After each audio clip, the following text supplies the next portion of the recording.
Good morning, everybody. So here is the second part of block printing. What I did was I used some tracing paper and I traced over one of the blocks, and then I made a decision based on where I wanted new color. And then I transferred that to my block, which is what you can see right here. I used the black line. So I went in and I kind of made some decisions based on a print, put it onto the tracing paper, and then transferred it to the block and then went over it again.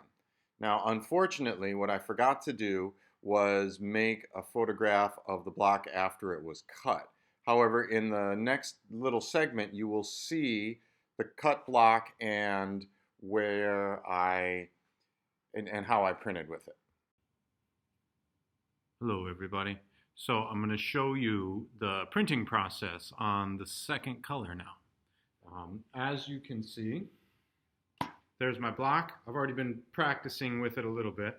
It's already got the ink on it. I put my ink over here, right? So I got my brayer. I finally found the glass plate. So I'm going to ink up my block here.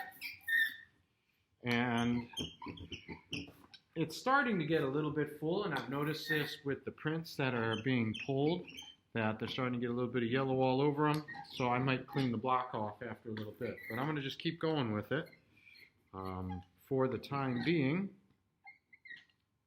There we are. So my block's all inked up now. Here is our friendly neighborhood printing press. So this time around, I'm going to put the block down first just because we didn't do a whole lot of registering when we started. And so it's a little bit more challenging to make the block in the same place every time. But this is where it gets important. This is where you've got to have the paper and the block exactly lined up.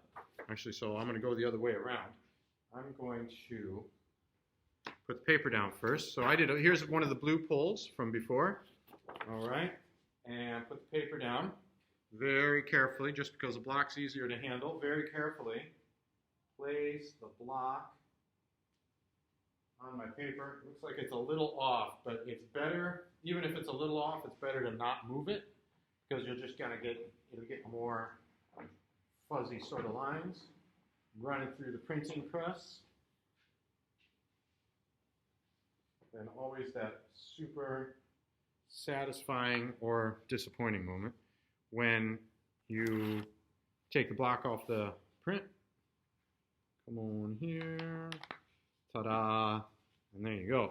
You can see how I've added a layer of color on here. And I'm going to keep going with this print because I like this image and I like the possibilities of it. I'm going to set this aside. Now, you remember, normally I would say go put it right on the drying rack.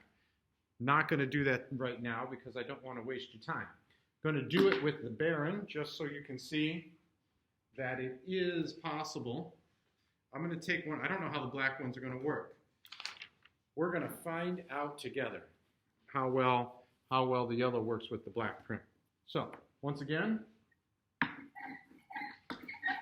load up my brayer, ink my block. I think it's actually getting a little dry. It's warm today in the studio. So sometimes the effect is that it dries off really quick. But I think actually I might go for a whole round of cleaning it all off once and starting over again. All right, so there we go. Now we're going to see how this works. I'm going to set very carefully.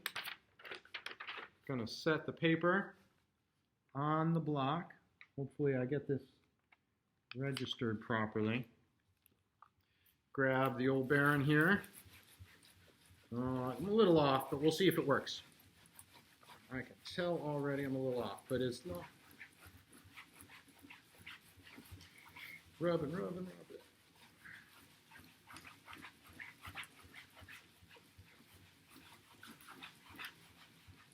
All right. Let's see. All right. Well, the ink's a little thin compared to the black, and the registry's off. But, you know, there we go. We get it. We can keep working with it. I'm not set up for this just yet, but I am also going to print some just like standard yellow, right? I'm going to just on a completely new white sheet of paper print some yellow ones so that the colors don't have to be layered. This is one of the advantages. It's what I like and what I often say about printing, when you do printmaking, print a lot, and then decide which ones are the additions. Before I let you go, there we go. Again, here's one with orange and yellow. I know it's a little backlit, so it's hard to see what's going on there. And I'm not entirely satisfied with it. I think there's probably another 2 or 3 colors in there before I can call it done. But I'll show you as the time goes along. All right, everybody. I hope you have the opportunity to try this out at home. Remember, keep working on developing your images. So, because let's see if I can move that up. Yeah, you can see my face. Keep working on developing your images because it's, just always have a lot of fun. And remind you that this unit is about repetition and repeating the image again and again and again. So the more you have and the more you have to distribute and pass out or hang up on the wall or whatever you may do with it, the better.